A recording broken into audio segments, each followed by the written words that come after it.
La palabra de Dios en Proverbios capítulo 3 versículos del 1 al 7 nos dice: Hijo mío, no te olvides de mi enseñanza, y tu corazón guarde mis mandamientos, porque largura de días y años de vida y paz te añadirán. La misericordia y la verdad nunca se aparten de ti. Átalas a tu cuello, escríbelas en la tabla de tu corazón. Así hallarás favor y buena estimación ante los ojos de Dios y de los hombres. Confía en el Señor con todo tu corazón y no te apoyes en tu propio entendimiento. Reconócele en todos tus caminos y Él enderezará tus sendas. No seas sabio a tus propios ojos, teme al Señor y apártate del mal.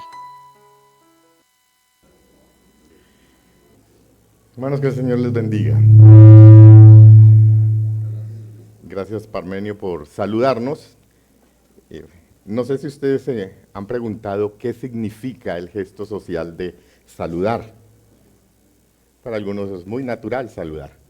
Para los más tímidos, más introvertidos, saludar es un poco difícil, cuesta un poco.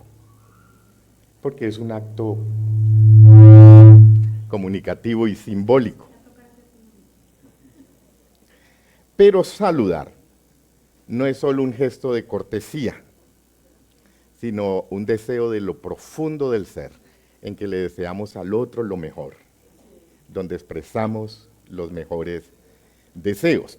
El problema es que en una sociedad tan saludadora, saludona o saludable, y rica en expresiones de cortesía, como la nuestra, el acto mismo pierde mucho sentido cuando lo hacemos. No sé cuántos de ustedes sintieron fuego cuando los saludaron esta mañana. Pero vamos a meditar en dos eventos donde saludar trastornó vidas, donde un solo saludo impactó la realidad. Y yo quiero que vayan al Evangelio según San Lucas.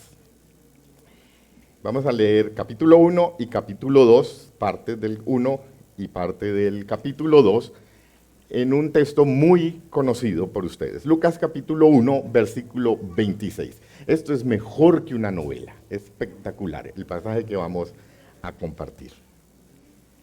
Miren las emociones, miren la intriga que se da en este texto. Al sexto mes, el ángel Gabriel fue enviado por Dios a una ciudad de Galilea llamada Nazaret, a una virgen desposada con un varón que se llamaba José, de la casa de David. El nombre de la virgen era María. Y entrando el ángel donde ella estaba, dijo: Salve, muy favorecida, el Señor es contigo, bendita tú entre las mujeres. Mas ella, cuando le vio, se turbó por sus palabras y pensaba qué salutación sería esta. Entonces el ángel le dijo: María, no temas, porque has hallado gracia delante de Dios. Y ahora concebirás en tu vientre y darás a luz un hijo, y llamarás su nombre Jesús. Este será grande y será llamado Hijo del Altísimo. Y el Señor Dios le dará el trono de David su padre, y reinará sobre la casa de Jacob para siempre, y su reino no tendrá fin. Entonces María dijo al ángel: ¿Cómo será esto? Pues no conozco varón. Respondiendo el ángel le dijo: El Espíritu Santo vendrá sobre ti, y el poder del Altísimo te cubrirá con su sombra, por lo cual también el santo ser que nacerá será llamado Hijo de Dios.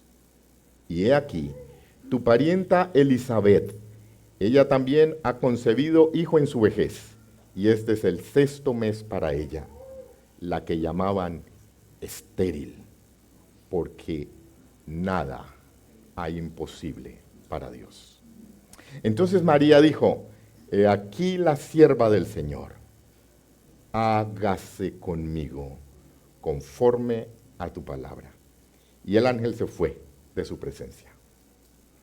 En aquellos días, levantándose María, fue deprisa a la montaña, a una ciudad de Judá, y entró en la casa de Zacarías, y saludó a Elizabeth. Y aconteció que cuando oyó Elizabeth la salutación de María, la criatura saltó en su vientre, y Elizabeth fue llena del Espíritu Santo.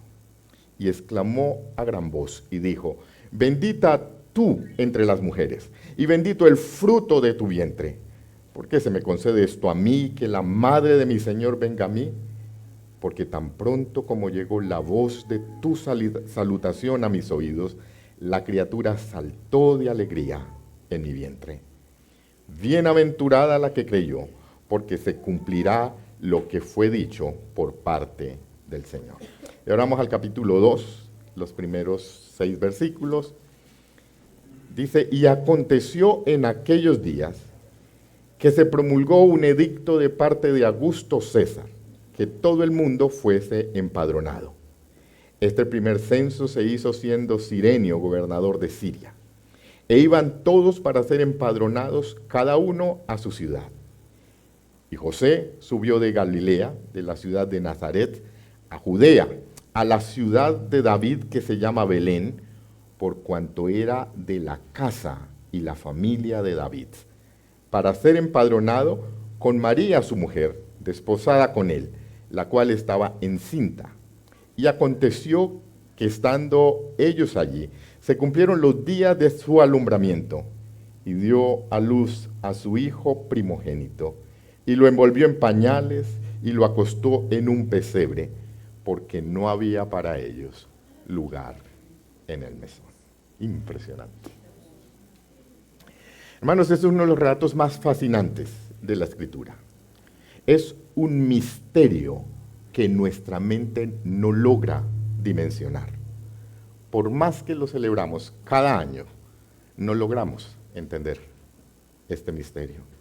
Supera nuestra capacidad, nos desborda. Es un misterio comprender lo que sucedió en este relato. Es la encarnación de nuestro Señor. Es el acto más grande en la historia, incluso más grande que el acto de la creación. Es el acto de la encarnación del Hijo de Dios, como la muestra infinita de su amor por nosotros. Ahora miremos el contexto. Vienen 400 años de silencio, ¿cierto? Y empieza Lucas, su evangelio, mostrando una actividad angelical sin precedentes, después de 400 años de silencio. Por eso, para entender este relato, tenemos que ir mucho más atrás, a la actividad celestial. Y yo quiero que piensen en Apocalipsis. El capítulo 5 de Apocalipsis nos da muestras de esto que está sucediendo en el cielo. ¿Ustedes se acuerdan de Apocalipsis 5? Vi en la mano derecha a uno que estaba sentado en el trono con un rollo sellado. Y alguien tiene que abrir el rollo. Y se oye una voz fuerte de un ángel pregonando: ¿quién es digno de abrir el libro y desatar sus sellos? Y nadie, ni en el cielo, ni en la tierra, ni debajo de la tierra, un silencio. Y Juan se empieza a angustiar y empieza a llorar porque no hay nadie digno de abrir el libro, ni de leerlo, ni siquiera de mirarlo.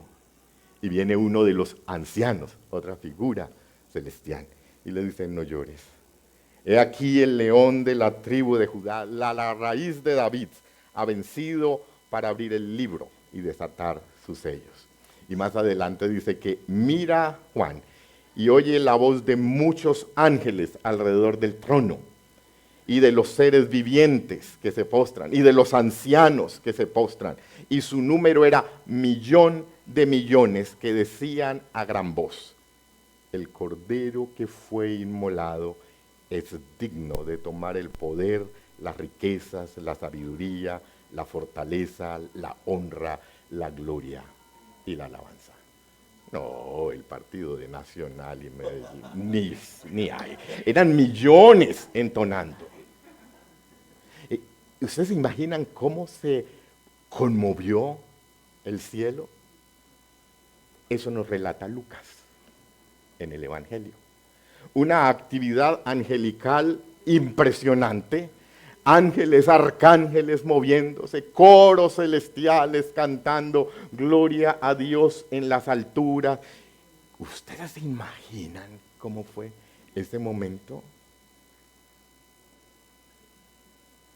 Ahora Lucas nos presenta toda la eternidad, centrada en una casita en Nazaret, enviando al arcángel Gabriel, el que anda, el que habita en la presencia de Dios, el que comanda y lidera, si es el mismo que dice Daniel, el que trae el conocimiento y el entendimiento de la profecía, y lo envía a un pueblito en Galilea, no a Medellín. Lo envió por allá, a Tutuarí, lo que menos uno pensaba. ¿Ustedes se imaginan el suspenso celestial en un pueblucho de Galilea? Enviado a hablar con la Virgen. La gloria centrada en Nazaret. Y esta niña vive una experiencia espiritual de alto voltaje.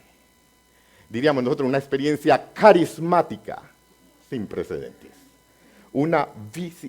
¿A quién de ustedes se le ha aparecido un ángel? A esta niña se le apareció un ángel, y no cualquier ángel, Gabriel. Esta niña está viviendo una experiencia que todos desearíamos. Y esta es la escena que nos pega. Miremos la situación de María. Una niñita, se le aparece un ser espiritual y le dice unas palabras, y esto la llena de miedo, de preguntas. Un ángel diciéndole: María, te voy a apartar para una tarea especial. ¿Y cuál es la tarea, Señor? Tendrás un hijo.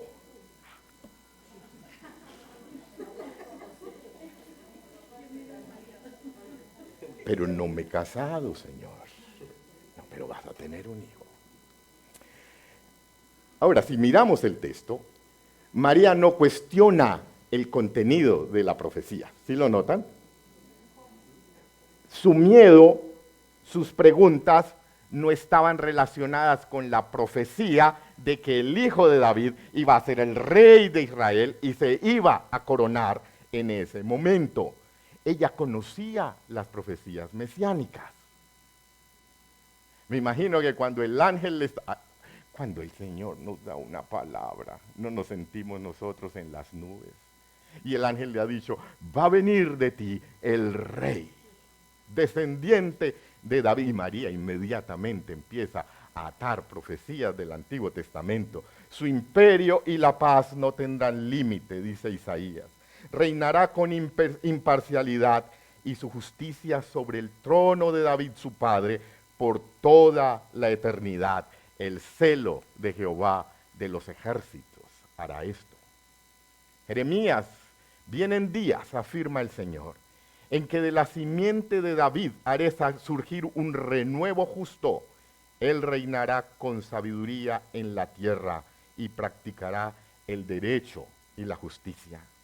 Daniel: en los días de estos reyes del cielo, el Dios del cielo establecerá un reino que jamás será destruido y permanecerá para siempre. Su dominio es eterno y no pasará, y su reino será eterno, y lo adorarán y obedecerán todos los gobernantes de la tierra. Cualquier judío esperaba que se cumpliera esta profecía. María conoce el linaje de su prometido y lo repite el Evangelio, tanto Lucas como Mateo. Él era descendiente de David. Posiblemente ella también era de la casa de David. Entonces no es para nada una locura que esta parejita supiera, pues habían sido censados su familia antes de regresar de Babilonia. Ellos sabían quién eran sus parientes. Ellos sabían quién eran sus abuelos. Ellos sabían quién eran sus tíos. Ellos sabían quién eran sus hermanos. Y fuera de eso está para casarse. ¿Qué es lo que primero le preguntan a uno los papás? ¿De qué familia viene? ¿Quiénes son sus padres? ¿A qué se dedican? ¿Quiénes son sus hermanos? ¿Dónde trabajan? ¿Son de buena familia? ¿Tiene para mantener el hogar? Pregúntenle a mi suegra.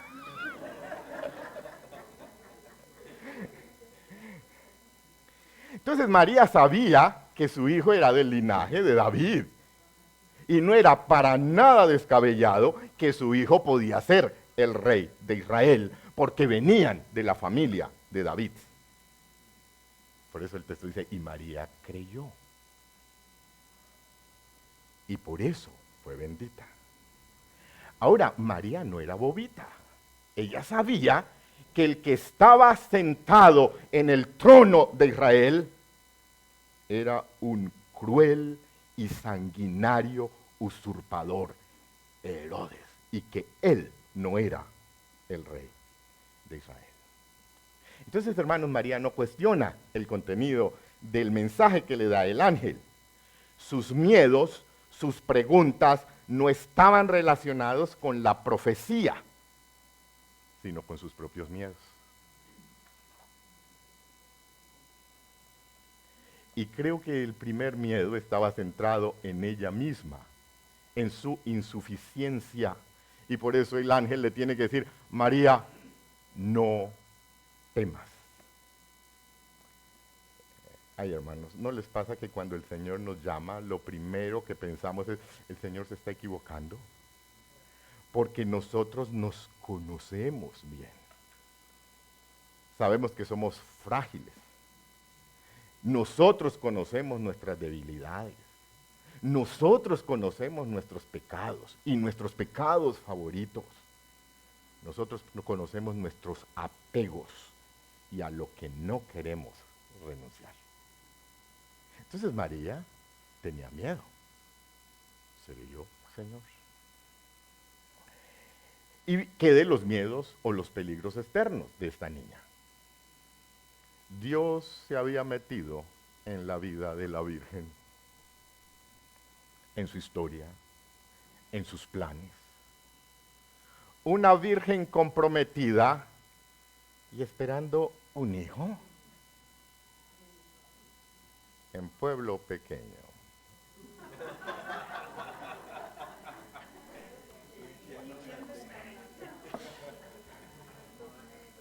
Esto no cuadra. Pero era una cultura difícil. Esperando. Lo que le esperaba era que la lapidaran. Entonces, era una situación bien difícil para la Virgen. ¡Ay, qué rica la profecía! ¡Qué costo tenía que pagar esta niña! Ella estaba pensando en su boda, en su vestidito, en la comida, y el Señor le cambia los planes. Dios se mete en su casa, le cambia los roles completamente. ¿A qué debía renunciar María? ¿Cuál era el costo que tenía que pagar? Y fuera de eso, ¿cómo entender estas palabras? Acaba de vivir un evento sobrenatural, una experiencia increíble, mucha emoción, fervor, electricidad, magnetismo, pero no entendía lo que le dijo el ángel y se turba. Dios te salve, María, llena eres de gracia, el Señor es contigo. Y ella,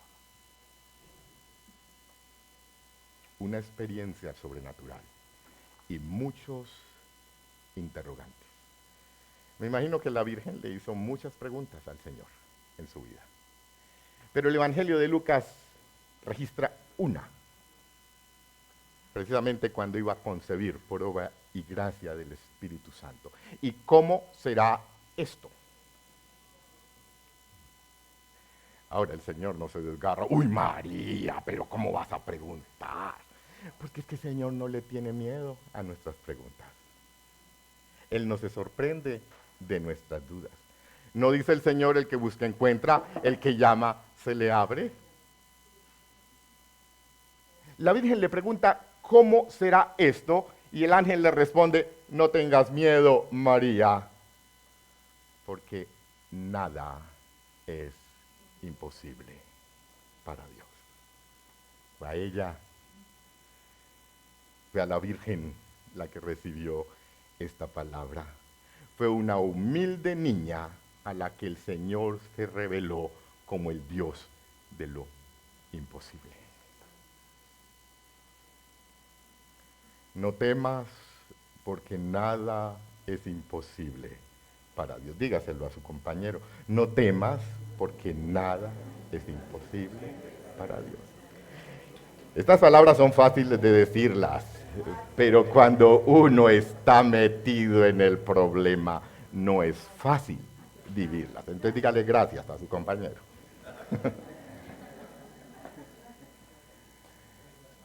Hermanos, son palabras difíciles. No temas, porque nada es imposible para Dios. ¿Cuántos miedos? Yo te invito esta mañana a presentarle al Señor de lo imposible tus miedos. Tu miedo al rechazo, tu miedo a no ser amado, no ser aceptado.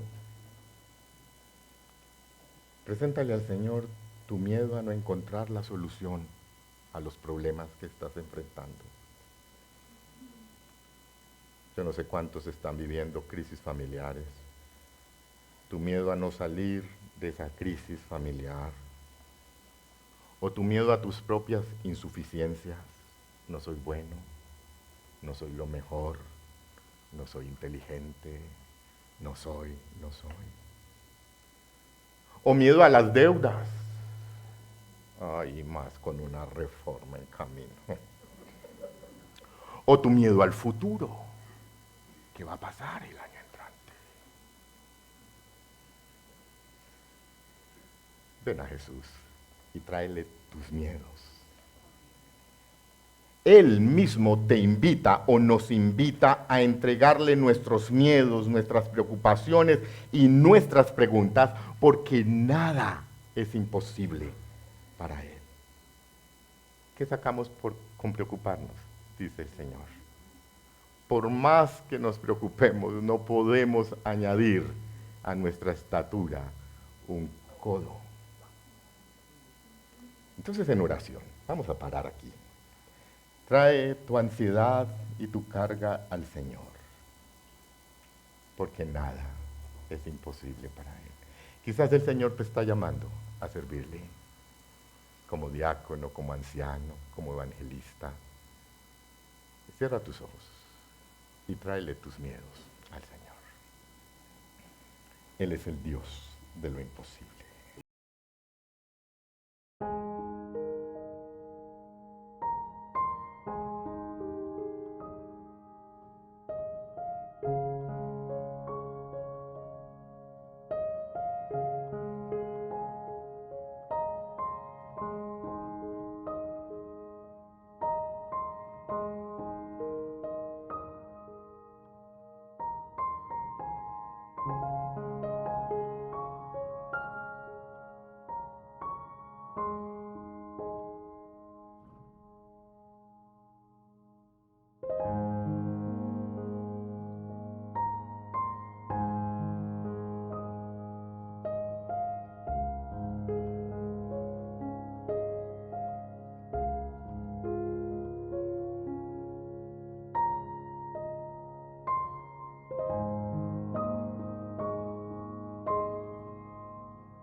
María,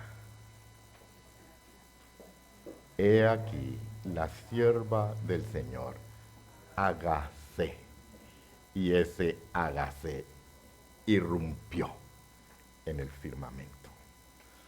Conmocionó la eternidad, porque son las palabras de entrega y humildad más grandes que ha pronunciado el ser humano. ¿Ustedes se imaginan lo que significó ese hágase para Dios?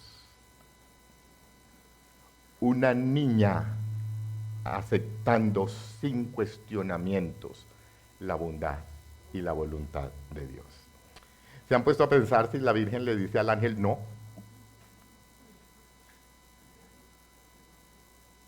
No, Gabriel, no. Yo no estoy preparada para ese ministerio que me está llamando. Gabriel, yo tengo mis planes. Necesito que bendigas mis planes. Bendíceme al José. Yo no quiero pagar el precio de tu llamado. Gabriel, yo quiero vivir mi vida a mi manera. No.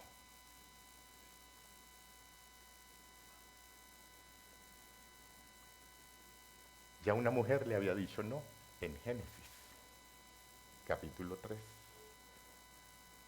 Una mujer aceptando la invitación de la serpiente. Y aquí en el Evangelio de Lucas, una mujer aceptando sin cuestionar y creyendo la palabra del Señor. Esta niña le cree a Dios. Le cree que aún sin concurso de varón iba a poder dar a luz. Cree lo imposible. ¿No nos cuesta creer a Dios cuando nos habla? Nos cuesta creer que Dios nos puede hacer santos a pesar de nuestra debilidad. Nos cuesta creer que Dios tiene una gran obra para nosotros. Nos cuesta. Pero María le dice, sí, acepto. Y toma en serio el llamado que el Señor le hace. Dice que pasa unos días y se va deprisa a las montañas de Judá a visitar a su prima Elizabeth. ¿Y sabe por qué va a visitar a su prima Elizabeth? Porque esa era la señal que le había dado el ángel. Va donde la avergonzada, donde la afrentada, donde la despreciada, que no podía concebir porque era estéril. Y esa era la señal que le había dado el ángel a María. La señal que el Señor le dio a María era el embarazo en la vejez de su prima Elizabeth. Y esta señal estaba arraigada en las palabras del Señor, en otra avergonzada y en otra afrentada en Génesis, capítulo 18. Sara. Pero el Señor le dijo a Abraham, ¿por qué se ha reído Sara diciendo, ¿será cierto que concebiré siendo ya tan vieja? ¿Acaso hay algo imposible para Dios? La Virgen no se ríe como Sara. María confía, cree en las palabras del Señor. Esta era la prueba que sí eran verdad las palabras del ángel para ella, que sí era verdad que su prima, la estéril, estaba en el 6º mes de embarazo.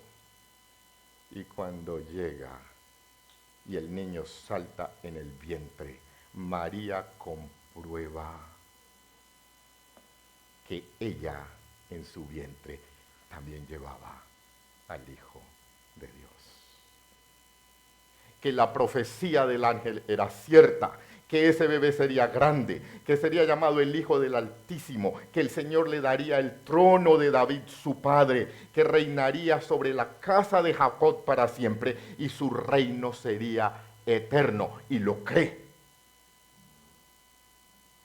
Esta niña cree la profecía. y llega y saluda a Elizabeth y ¡boom! Inmediatamente hay la manifestación del Espíritu Santo. ¿Cuántos de nosotros quisiéramos saludar y que se manifestara el Espíritu Santo? Imagínense a Parmenio aquí dándonos el abrazo y el saludo y ¡prum! Todos aquí llenos del Espíritu Santo. ¿No les gustaría? Hermanos, qué dolor cuando llegamos a un lugar y en lugar de llevar bendición, llevamos amargura, desánimo, crítica y pesimismo. O peor aún, cuando llegamos a un lugar y dicen, ay, no, llegó este, y ponen la escoba detrás de la puerta. Ahí esta niña saluda y ¡boom! Hay la manifestación, el derramamiento del Espíritu Santo. Y para que nos avergoncemos, hermanos, esta primera manifestación del Espíritu Santo que registra Lucas no fue a través de un apóstol, fue a través de María. Cristo llevando la llenura del Espíritu Santo aún antes de su nacimiento. No era la líder espiritual, no era la escriba prestigiosa en Israel, no era la jueza o la sacerdotisa del pueblo, era una niña que le creyó al Señor. Y qué humildad de esta niña.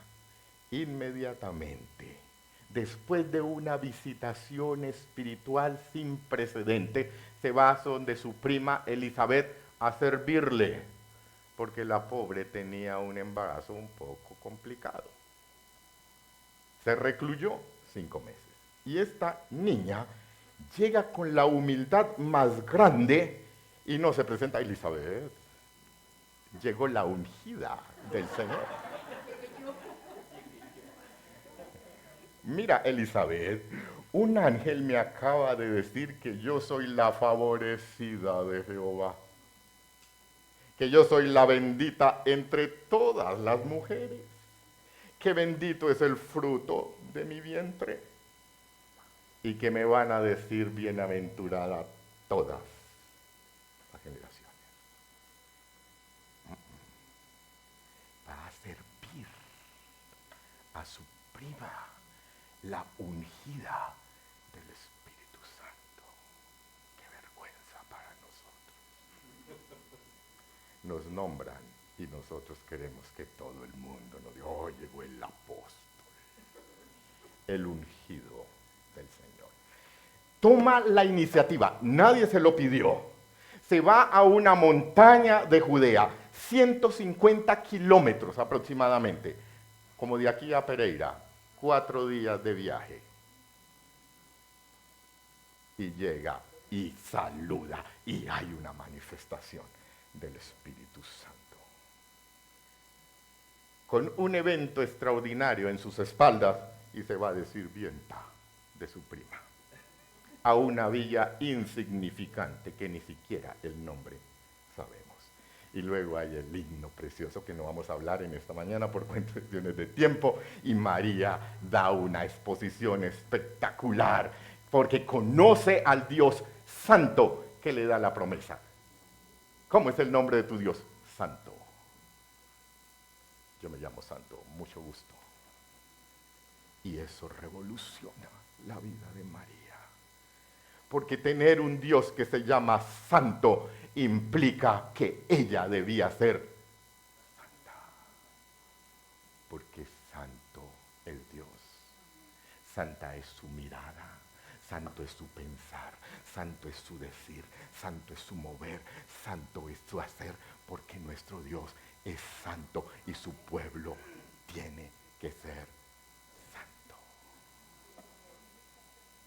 Y cómo dignifica el Señor a la Virgen. Ella dice, pues desde ahora me dirán bienaventuradas todas las generaciones, porque me ha hecho cosas grandes el Todopoderoso. ¿Se acuerdan el piropo que lanzó una mujer a Jesús cuando lo vio allá caminando? ¿Se acuerdan el piropo? Dice que esa mujer levantó la voz. Bienaventurada la mujer que te dio a luz y los pechos que te amamantaron. Esta era María.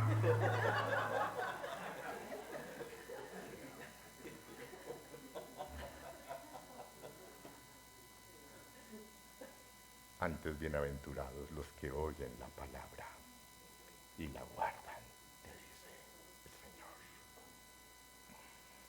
Ay, qué cosa. Bonito el pasaje, ¿cierto? Espectacular. Esa es la Navidad.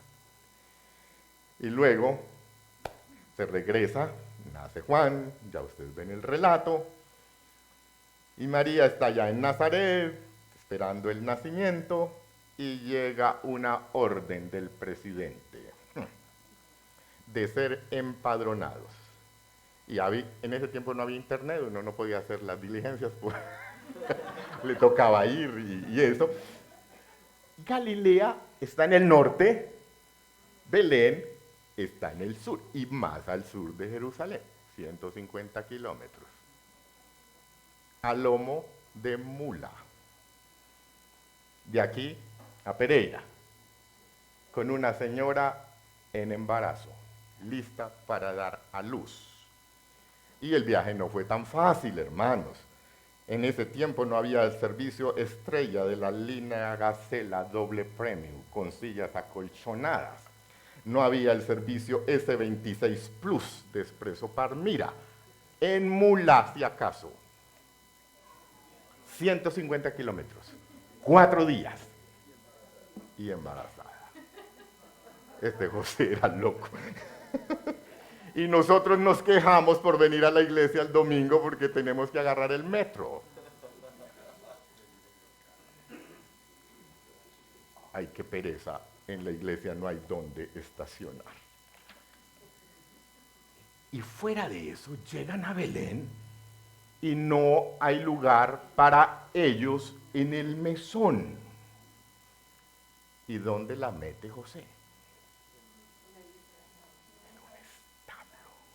Hermanos, el pesebre, por más bonito que lo decoremos ahí como Parmenio y las damas, el pesebre, por más bonito que parezca, es el lugar donde habitan animales. Es un lugar que tiene hedor y muchas incomodidades. Es el lugar más insano para tener un hijo. En el sitio más repugnante, un establo, nació la pureza del mundo. En medio de bestias nació el Hijo de Dios. Ay, hermanos, qué sentimiento de fracaso el de José. El Señor le dice, cuídame a María y al niño, y no es capaz de conseguirle una buena clínica para que nazca su hijo. ¿Qué futuro le espera a esa pobre muchacha y al niño? Ay, cuando iban a nacer mis hijos, nosotros buscamos la mejor clínica, la Soma. Para que fueran paisas. Donde nace el Hijo de Dios, en un pesebre. José, no te puse a cuidar a mi mujer, a esta mujer y a mi hijo. Sí, lo encontré. Mira, un pesebre. Ahora se imaginan todas las preguntas que había en María. Señor, no es que este es el hijo del rey. No es que este niño es el que va a ocupar el trono de David. ¿No es tu promesa que reinará para siempre? A María no le cabe en la cabeza que el hijo del rey naciera en un pesebre. Porque los reyes, ¿dónde nacen los reyes? En un palacio. ¿No somos los hijos del rey? Vivamos como hijos del rey. No es así con el Señor. Es tanta la expectativa de la realeza que los sabios de Oriente van a preguntar al palacio de Herodes dónde nace el rey de los judíos, porque era obvio que el rey tenía que nacer en un palacio. Era inconcebible que el rey de Israel naciera en un humilde pesebre. Eso no es la lógica.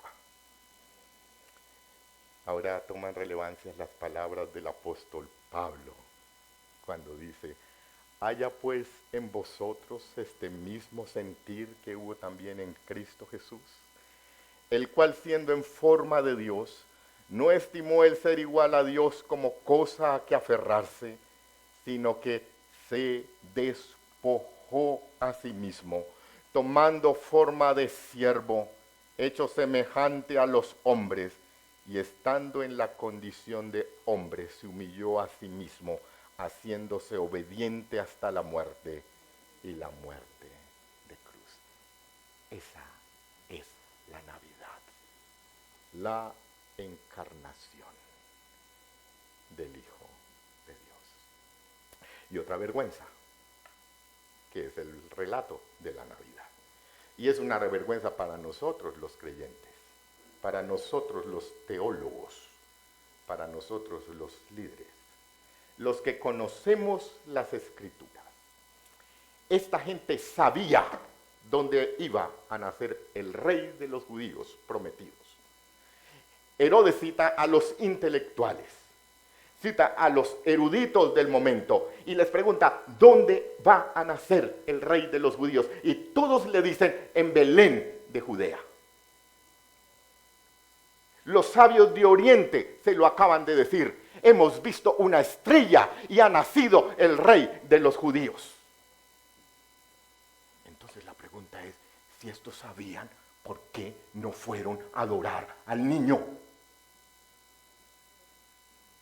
Es la desgracia más grande del ser humano, que sabiendo dónde nace el rey de los judíos, no se toman el trabajo de ir a adorar al rey nacido.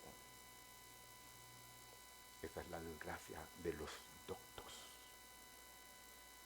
de los que mueren en su propio conocimiento. Eso es una advertencia grande para nosotros. Si sabemos por qué no obedecemos. ¿Saben quiénes van a adorar al niño? Según Lucas y según Mateo, los pastores y los magos. El niño fue encontrado por los humildes y por los sabios. Aquellos que sabían que no sabían nada, los humildes pastores, y aquellos que sabían que no sabían todo, los inmundos magos, incircuncisos, gentiles. ¡Qué vergüenza! Y los sabios del pueblo de Dios, sabiendo, no fueron. Ay, hermano, la Navidad es una guillotina sobre nuestra... Si tú sabes por qué no lo adoras.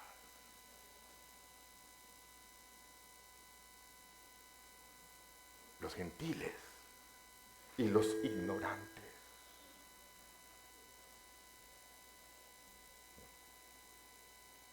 Ese es el mensaje de la Navidad. El texto nos da pista de la situación económica de José y María. Era como que difícil la situación. Diríamos los paisas, estaban en la olla, sin 5. Yo no sé si solo a nosotros nos pasa que cuando nacen nuestros hijos estamos en la olla. Dice que cuando se cumplieron los días de la purificación, dice más adelante el Evangelio, le trajeron a Jerusalén para presentar al Señor y para ofrecer un par de tórtolas como sacrificio. Lucas registra que la ofrenda que trae José y María es la ofrenda de los pobres, porque Levítico ha dicho que tiene que ser un cordero el que se sacrifica. Y también dice que si no tiene esa familia lo suficiente, entonces que traiga 2 tórtolas o 2 palominos. No le alcanzó a José sino para 2 palominos. La ofrenda del pobre. Ahora, ellos no necesitaban el cordero, porque llevaban el cordero. Es admirable la confianza que María pone en Dios. No se registra ni una sola queja. Señor, tú me llamaste y mira cómo me tratas. Ni para el bus me das.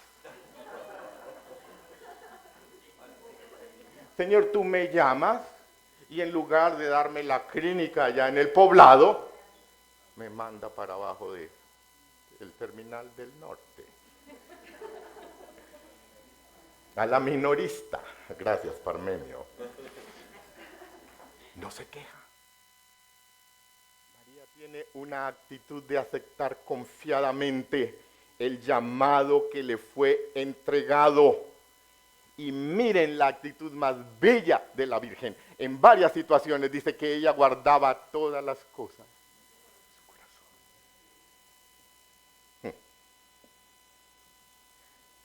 Yo quiero que miremos un videito de Mel Gibson. No es bíblico, pero creo que nos ilustra alguito.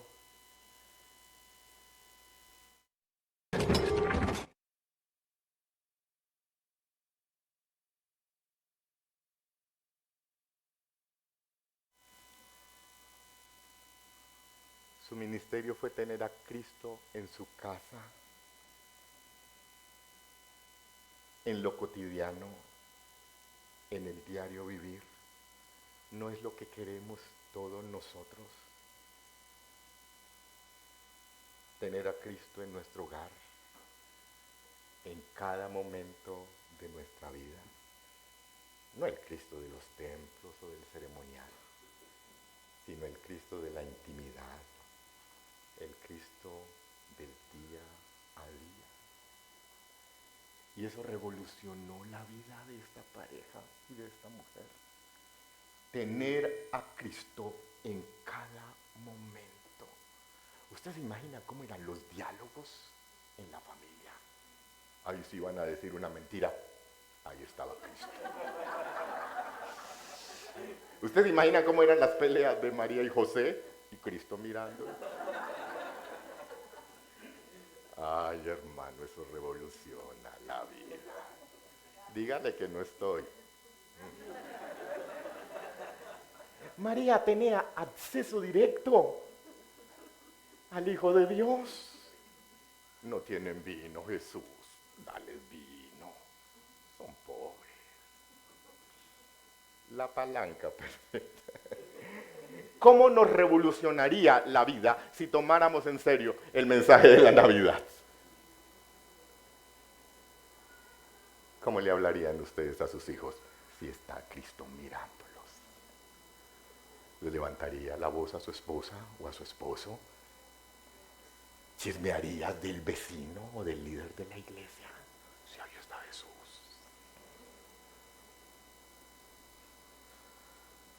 Ay, hermanos, el ministerio de María es el que todos deseamos tener, atender al Hijo de Dios.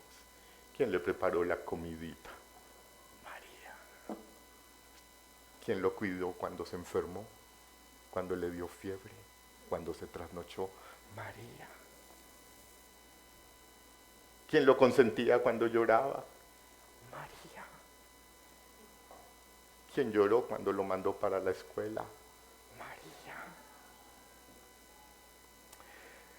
Ay, hermanos, yo creo que María modeló mucho en la vida de Jesús. Yo creo que muchas de las ilustraciones que usó Jesús en sus parábolas las vio de su mamá. Él vio como su mamá le daba la masa. Y luego dice, ¿a qué compararé el reino de Dios? Ah, es como mi mamá, que ponía y le daba la masa. Así es el reino de Dios. Vio a su mamá y pudo explicar el misterio del reino. O quizás su mamá perdió una moneda y empezó a revolcar. ¿Qué mamá no revuelca la casa cuando se pierde algo? Y empezó a buscar y encuentra la moneda y entonces se pone feliz y llama a las vecinas: he encontrado la moneda. Y todas se ponen felices porque se reúnen porque encontró la moneda. Quizá Jesús vio a María y dijo: así es el reino de Dios. Así es el regocijo cuando un pecador se arrepiente, como mi mamá cuando encontró la moneda. Yo creo que Jesús vio en su mamá, aprendió e ilustró. Así era mi mamá. Yo aprendí a orar por mi mamá. Yo aprendí a cantar por mi mamá. Yo aprendí a renunciar por mi mamá. Entonces mamá marca en la vida. Ministerios tan insignificantes y tan trascendentales en la vida, y en este caso, en la vida de Jesús. Hermanos, el ministerio de María no fue tan visible, tan público, ni tan celebrado como el de Pedro, con multitudes. No se convirtieron 5,000, Pedro sí. Sin embargo, ningún reconocimiento humano puede igualar el privilegio que esta niña recibió. Mientras Pedro fue llamado a pastorear la iglesia, María fue llamada a cuidar, a amar, a acompañar al mismo Hijo de Dios. Un ministerio humilde y silencioso. ¿Quién le agradece aquí a María por haberle dado desayuno a Jesús? Nadie. Pero supera en dignidad cualquier otro ministerio. Nos reta el ejemplo de la Virgen. Sirvió en lo cotidiano. Su ministerio era cuidar al Hijo de Dios. Ahora ustedes se imaginan el agradecimiento del Padre con esta niña. Cuidó a mi hijo. Lo protegió. Lo acompañó hasta la cruz. Dice el Evangelio de Juan, que estaban junto a la cruz de Jesús, su mamá, la hermana de su mamá, María, mujer de Cleofas, y María Magdalena. Ay, hermanos, esto fue duro. Esta virgen oyó los insultos que le lanzaban a su hijo. Vio la cara de cómo se burlaban, el maltrato. Vio cómo lo asesinaron sin piedad. Esta mujer se comió toda la profecía de Simeón. Se bebió todo el cáliz, la copa. En cuanto a ti, una espada te atravesará el alma. No fue un ministerio que terminó así, todo delicioso.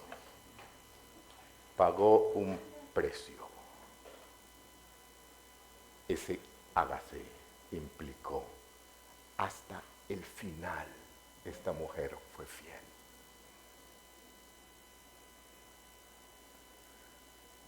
¿Quién tiene hijos para que se los mate?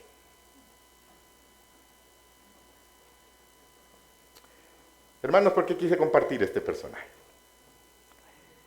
Porque muchas veces creemos que servir a Dios se hace únicamente con ministerios espectaculares, ministrando a cientos de personas.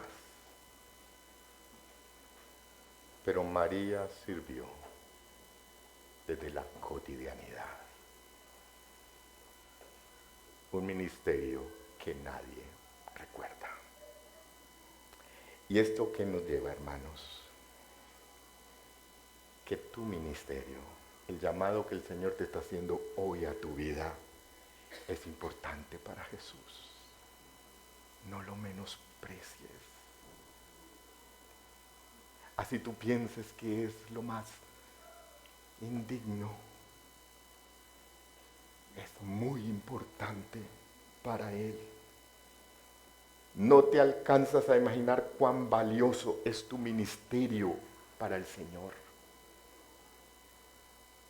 Cuando el Señor te llama, hay un mover angelical, escuchando tu sí, hágase conmigo conforme a tu palabra. Hermanos, ese es el mensaje de la Navidad. Feliz Navidad para todos ustedes. Oremos. Padre, gracias por tu llamado, Señor.